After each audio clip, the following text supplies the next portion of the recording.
Akatsuki Aosawa gets summoned in another world, slays the Demon King, and adopts his daughter before heading back home. Turns out, dimension hopping is a thing, and people who return bring magic powers with them. Naturally, the world freaks out and creates Babel, a school to train and keep tabs on magic users. Akatsuki, being Akatsuki, smuggles the Demon Lord's daughter in as his sister and enrolls them both. But instead of fighting Demon Kings, he's now up against student councils, government spies, and a whole lot of chaos. Welcome to round 2 of Akatsuki's ridiculous life, and it's about to get wild. Akatsuki Aosawa just pulled off the ultimate isekai flex after defeating the Demon King Gallius in the world of Alazard. He makes his grand return to Earth. But, of course, he's not coming back empty-handed. Gallius's dying wish for Akatsuki to protect his daughter, Miu. And Akatsuki, being the absolute mad lad he is, doesn't just escort her back, he smuggles her into Earth naked in a duffel bag. But before he can hop dimensions, he has to deal with some last-minute roadblocks, namely RIZZ, a princess who's very against his departure, and Valkyria, who leads an elite maid army trying to stop him. Now, most heroes would pull out some flashy magic or an epic sword fight to get past them. Akatsuki, he just yanks off their underwear mid-battle and whispers something in their ears. That's it. That's his battle strategy. And it works. He single-handedly embarrasses and outmaneuvers an army of elite fighters, then takes off like it's just another Tuesday. Eventually, he makes it to RIZZ, who has one last emotional confrontation with him. She clearly doesn't want him to leave, but instead of giving him a heartfelt confession, she gets frustrated. Akatsuki, in response, kisses her, which earns him a hard slap across the face. She then storms off, declaring that he should never come back. He, of course, casually assures her that he will return someday. Fast forward to Earth, and Akatsuki finally unpacks his very illegal duffel bag only to reveal a completely naked and very confused Miu. Naturally, she freaks out over her situation, but Akatsuki is just chilling, already planning out her cover story. From now on, she's Miu Aosawa, his little sister, whether she likes it or not, and considering her only other option is get tossed into an interdimensional immigration nightmare, she doesn't have much of a choice. Now that they're back, Akatsuki wastes no time enrolling both of them into Babel, a special school for returnees from other worlds. Because, yes, in this universe, getting isekai'd is apparently a known phenomenon with official school policies. Miu, however, is on edge about their mandatory blood test since, she's not actually from Earth. She's convinced that she'll get caught and kicked out. But Akatsuki, ever the smooth operator, assures her it's all taken care of. And sure enough, the results come back normal, proving once again that he's 5 steps ahead of everyone else. Meanwhile, in the Babel Student Council, things are heating up. Word has already spread about Akatsuki's arrival, and apparently, the dude is kind of a big deal. They're calling him the true hero and whispering that he's destined to become the Supreme King. Of course, Akatsuki doesn't care about any of that. He's too busy wrecking people in the entrance exams. The test is simple. Prove your combat skills. Miu goes first, and instead of just brute forcing it, she plays smart using water magic to fake a barrier and knock her instructor flat on his back. She passes. Easy. But then comes Akatsuki's turn, and instead of picking a weapon like a normal person, he just cracks his knuckles and decides to fight with his bare hands. Enter Kyuya Hikami, the student council president and resident ice-powered badass. Unlike the instructor, Kyuya takes one look at Akatsuki and decides to make things interesting. He conjures up an ice pillar and challenges Akatsuki to break it, because clearly that will prove his worth. Akatsuki, being Akatsuki, just punches the thing. He leaves a dent but doesn't shatter it. Kyuya, clearly underwhelmed, shrugs and lets him pass anyway, assuming that's all he's capable of. Except after they walk away, the entire pillar suddenly collapses into shattered pieces. Akatsuki was holding back. That night, back at home, Akatsuki and Miu celebrate with a massive feast, courtesy of Akatsuki's surprisingly impressive cooking skills. But even as they enjoy their victory meal, Akatsuki reflects on the promise he made to Demon King Gallius to protect Miu no matter what. And considering how many enemies he's bound to make along the way, things are only just getting started. Akatsuki Aosawa is peacefully snoozing away, completely unaware that Miu, who's having a full-blown emotional crisis, is this close to barbecuing him with dark flames. Why? Because she's still struggling with the whole entrusted to an overpowered pervert situation. But despite her anger, she hesitates and decides to just watch over him instead of committing full-on murder. Because just as she's lost in thought, Akatsuki's still asleep. Mind you grabs her and starts groping like it's some kind of subconscious reflex. Miu, horrified and uncomfortable, smacks him with his alarm clock, finally waking him up. After surviving their weirdly eventful night, Akatsuki and Miu head to Babel High School, where they immediately become the center of attention. Akatsuki, being completely unfazed, just shrugs it off. Of course, people stare at transfer students. Inside Class B, they meet Chikage Izumi, who's already heard about Miu's unusual magic during the entrance exam. She also warns Akatsuki that he's sitting in the problem student seat, and on cue, in barges Kenya Onizuka, the very student she was talking about. Kenya, naturally, is not happy about Akatsuki sitting in his spot and tries to start something. Bad move. Akatsuki one-shots him right out of the classroom and is this close to crushing the guy's skull before Mew steps in and convinces him to chill. Just as things start calming down, the Fukian arrive to investigate, and Akatsuki gets dragged to the student council room for questioning. While waiting, Akatsuki notices Kyuya Hikami's reserved seat and, because he physically cannot resist causing trouble, decides to sit in it. When the student council members Haruka Nanas, Minami Aihara, and Ryuhei Yusaki walk in, they're shocked to see him chilling in Kyuya's chair like he owns the place. Then Kyuya himself arrives, and Akatsuki immediately jumps up, ready to throw hands. 3 student council members try to stop him. He dodges everything like it's a game, and eventually, they call a timeout. Turns out, Haruka was the one who called him here not to fight, but to warn him that he's already on the student council's blacklist, and if he causes any more trouble, they'll destroy him. As he heads out, a short girl suddenly appears behind him, telling him to stop. Meet Kuzuha Dumoto, Class B's class rep. She gives him a crash course in student council politics, but before they can finish their chat, Haruka literally falls from the sky using wind magic to land safely. Unfortunately for her, she also notices something very, very wrong. Her panties are missing. She immediately knows who the culprit is. Furious, she pulls out push knives and tries to slice Akatsuki up, but he dodges again and somehow also manages to steal her bra mid-fight. Absolutely defeated, she covers herself and flees in embarrassment. Another victory for Akatsuki. Later, Akatsuki, Mew, and Kuzuha accidentally stumble upon a very intimate scene in the training room closet. Turns out, Izumi is making out with another girl. The second they're caught, the mystery girl bolts out in embarrassment, leaving Izumi standing there. And then, because fate is cruel, the closet door locks itself behind them. Trapped together, Kuzuha immediately blames Izumi, and the two start arguing. Meanwhile, Kuzuha starts panicking because, well, she really needs to pee. Izumi, being Izumi, teases her by offering to make a toilet with her earth magic. Kuzuha is not amused, seeing Kuzuha on the verge of losing all dignity.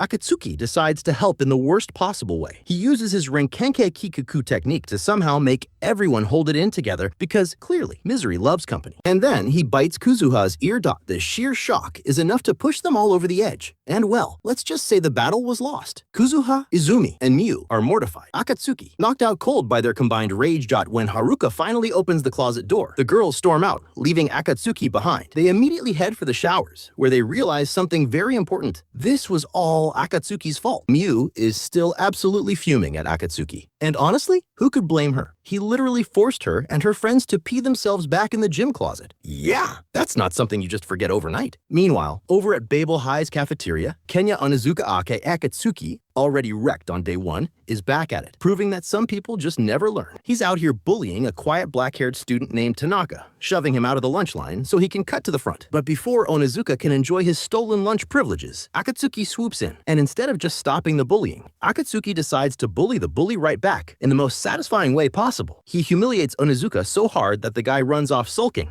Izumi and Mew are having a chill lunchtime chat until Kuzuha suddenly gets called to the student council room for some mysterious business. Izumi takes this as the perfect opportunity to casually bring up the fact that the student council is keeping tabs on Akatsuki. Naturally, this immediately sends Mew into full-on panic mode, despite Izumi specifically telling her not to panic. Later, back in Class B, Kuzuha returns, and no surprise here, she's not saying a word about what went down in the student council meeting. But instead of addressing that mystery, she ends up scolding Izumi for bringing a tiny, adorable doll of herself to school, not except Mew was actually the one who made the doll for Izumi. And in an even bigger twist, she made one for Kuzuha too. Yeah, not according to Kuzuha. She immediately rejects the gift, leaving Mew a little disappointed. Akatsuki, watching all of this go down, starts scheming up ways to help Kuzuha. Later that day, Kuzuha is deep in her feelings, wandering the halls and moping about how she hates being the shortest person at school. Just as she's about to step into the elevator, Akatsuki pops up out of nowhere and joins her completely uninvited. During the ride, Akatsuki figures out Kuzuha's big secret: the student council has forced her to spy on him. If she doesn't report on him every morning, they'll demote her to elementary school. Kuzuha, already insecure about her height, now believes she'll never grow up and will always be treated like a kid. And Akatsuki, he's having none of that. He decides right then and there that he's going to fix this problem. And so begins the operation. Turn Kuzuha into an adult later that evening. Mew and Izumi are totally spying on Akatsuki when they spot him dragging Kuzuha into a manga cafe's couple's room. Kuzuha, rightfully alarmed, tries to escape, but Akatsuki isn't letting her go that easily. Inside, Akatsuki does not do anything sketchy. Instead, he hugs her and tells her that it's okay to cry. It's okay to cry. It's okay to smile. And she belongs at Babel High no matter how short she is.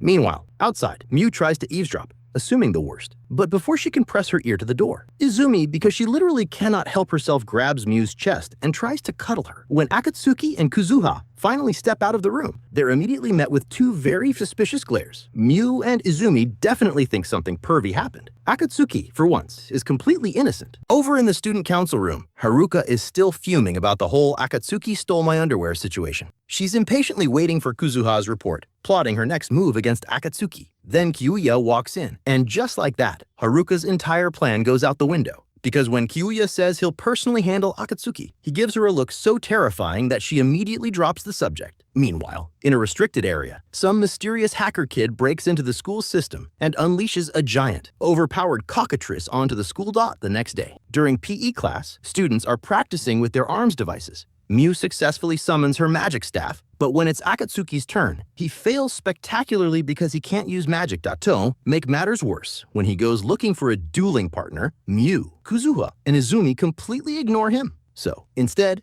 Akatsuki challenges Onizuka, the same guy he humiliated in the cafeteria. Onizuka, desperate for revenge, gladly accepts. He goes all out, launching fire attacks. Thinking he's won instantly, Akatsuki is completely unharmed, and he destroys Onizuka's shield in seconds, knocking him unconscious. To add insult to injury, Akatsuki steals his AD, realizing that with enough ADs, he might actually be able to summon his weapon. But before Akatsuki can bask in his victory, the overpowered Cockatrice suddenly goes on a rampage, turning students into stone left and right. Miu, Kazuha, and Izumi team up to fight back, but the monster is too strong. In a desperate move, Kazuha and Izumi protect Miu, getting petrified in the process. Miu, now alone, tries one last time to fight, but she's completely out of energy. It looks like it's all over until Akatsuki drops in like an action hero, slamming the monster with a surprise attack. And guess what? With the ADs he stole, he finally summons his weapon, a legendary sword called Levatan. With his newly acquired Levatan in hand, Akatsuki finally has enough ADs to unleash his true power. The moment the battle with the overpowered Cockatrice kicks off, things get intense. This isn't just any regular monster, this thing is a walking, feathered apocalypse with the ability to turn people into stone permanently. It starts flinging its stone-turning feathers,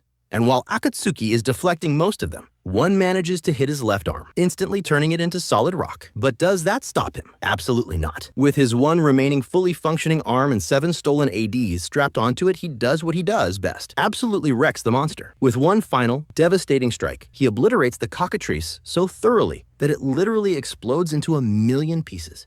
As soon as the monster is officially toast, all the students and teachers who had been turned to stone are restored to normal. Miu immediately rushes to check on Kazuha and Izumi, relieved beyond words that they're okay. Akatsuki, still being mysteriously smooth, praises Miu instead of himself, pointing out that she was the real MVP for holding her ground and protecting her friends from being completely squashed. Meanwhile, over in student council headquarters, Haruka, Minami, and Ryuhei are deep in detective mode, trying to figure out who hacked the Cockatrice and cranked it up to boss level difficulty. Someone had to have used the master key to mess with its settings, which means this whole disaster was an inside job. The big question is, who had access to the key? While they're playing Sherlock Holmes, elsewhere in the boiler room, Tanaka, the same quiet, bullied kid that Akatsuki stood up for earlier, is acting super suspicious. He's about to open a door that has actual flames behind it, which is a huge red flag for anyone with common sense. Before he can do anything, though, Akatsuki shows up out of and starts questioning him. Akatsuki quickly pieces together that the same Onizuka who got bullied in front of the lunch line earlier